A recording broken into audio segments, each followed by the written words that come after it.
Hello, all. In this video, we are going to revise the chapter of money and credit, chapter 3, part 1. Well, money as a medium of exchange. In the ancient days, the exchange of goods or commodities were done on the basis of barter system. Well, barter system is a system where one commodity or good is exchanged for another commodity or good. That is, if I wanted to purchase some uh, cows, then I had to give some other commodity in exchange of the cows, right? For instance, if a person had apple, okay, and he wanted to buy banana, so he had to go to the person who wanted apple. He has an apple, so he needed to go to the person who wants apple and has banana. And when he gives his apple to that person will give a banana in exchange. So here both the person had to have the commodity which the other person wanted. That is, Mr. A, suppose for example Mr. A has a cow and Mr. B has a buffalo. Here Mr. B wants a cow from someone, and he goes to Mr. A, who is actually having a cow, and Mr. A wants a buffalo here. So these two people want what other person is having, okay, and they'll exchange it because both of their needs are satisfied by the other party. But if a question arises here, is what if the other person doesn't want the commodity with the person having it? That is, if Mr. A is having a cow and he wants to buy a buffalo, Mr. B is having a buffalo but he wants a bag of wheat, then how will they exchange it? Right? Mr. A is ready to give his cow for the buffalo to Mr. B, but Mr. B is not ready to take the cow because he wants wheat. So here the question arises for how will they do the exchange. This is one of the drawbacks of barter system, that both the people need to have the same thing as their desire. The coincidence of need is very important. The double coincidence is very important. When there is a lack of this double coincidence, the system fails here, and that gave birth to bringing a standard measure for exchange, and that is money. So money acts as an intermediate in the exchange process. It is called the medium of exchange. Money is such a standard which can be used anywhere by anyone. That is, for example, in our example, Mr. A had cow, he wanted to buy a buffalo. He can take this cow to someone who is ready to pay money for this cow. He'll sell the cow for this money. He'll bring that money to Mr. B, he'll give the money, and he'll get his buffalo from Mr. B. Mr. B will go to someone, he'll pay this money and get a bag of wheat. So here is the main intermediate for all the exchange process. So money is going from one hand to the other and they are getting the commodities. So that gives us a note of how important money as a standard of exchange has become now. Now, talking about the modern forms of money, we find, as we saw in the barter system, the why the need for money came into existence has been seen. But after money coming into existence, the way or the thing to be known as money became more important. That is the currency. Well, currency in the olden days were varieties, means various objects were used for uh, currencies. That is, piece of gold or bronze or any metal like silver or gold or copper or bronze, whatever kind of metal was available in those days were used.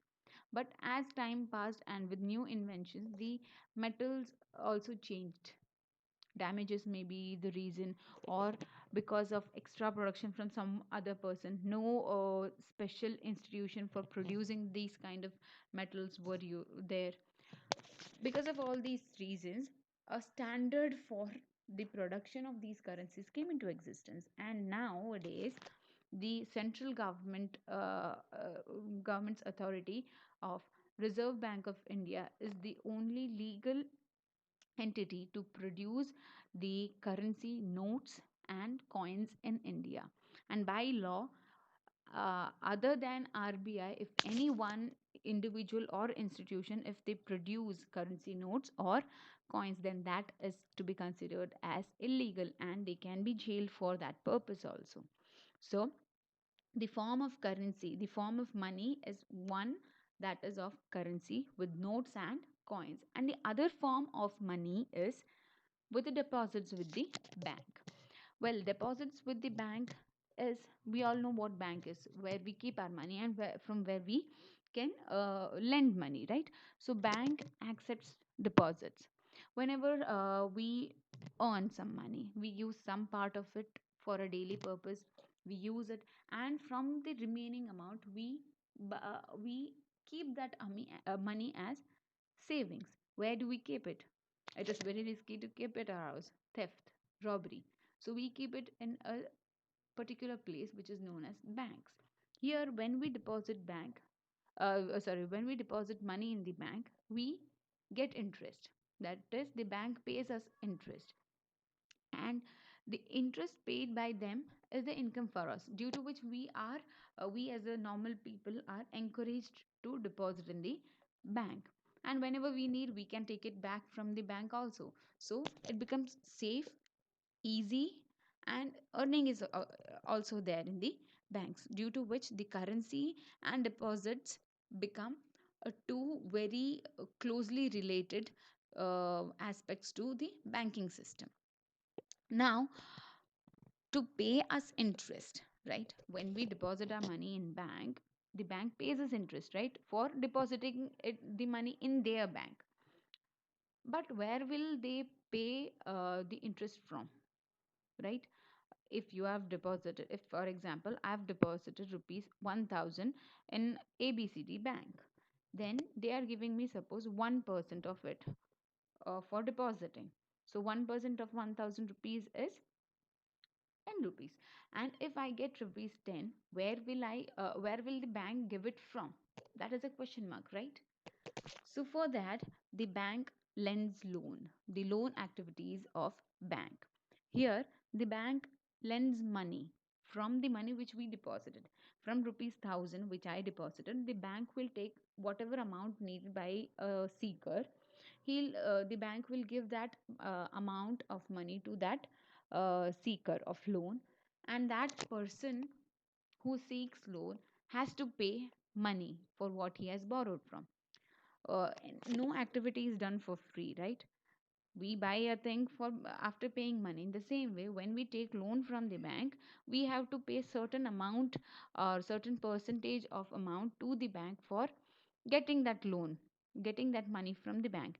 And that rate which is charged, that interest which is charged by the bank is much higher than what the bank pays to the depositor. That is, simple example, I have paid, okay, I have deposited rupees 1000 in my bank, and the bank is giving 1% interest to me, and I have deposited it for some time, for example a year, and the bank is now getting a seeker of loan. There is a person, Mr. X, has come for taking loan of rupees 200. So this bank, from my 1000 rupees, it will take the 200 rupees and give it to Mr. X, and the rate for which he'll give it to him is 3%. Suppose the 3% interest has to be charged by Mr. X to the bank. So 200 rupees ka 3%, rupees 6 will be paid by Mr. X to the bank, and from this 6 rupees I'll get rupees, what is the amount of mine, 200, right? 200 has been taken, so 200 is 1%, 2 rupees. From this 6 rupees I'll get 2 rupees from the amount of interest charged from X to the bank, and from bank to me for the money lent. Well, I won't get the 2 rupees as a whole, I'll get rupees 1 for what I have deposited. the rate for which I have deposited is much lesser than the rate for which the bank will give loan to the other. That is how the bank gets the income. That is the source of the income of bank. So here, hope so you have understood what was the reason for money to come into existence, the modern forms of money, how banks deposit money, and how they lend loan. So friends, if you have liked my video, please like, share and subscribe to my channel. Thank you.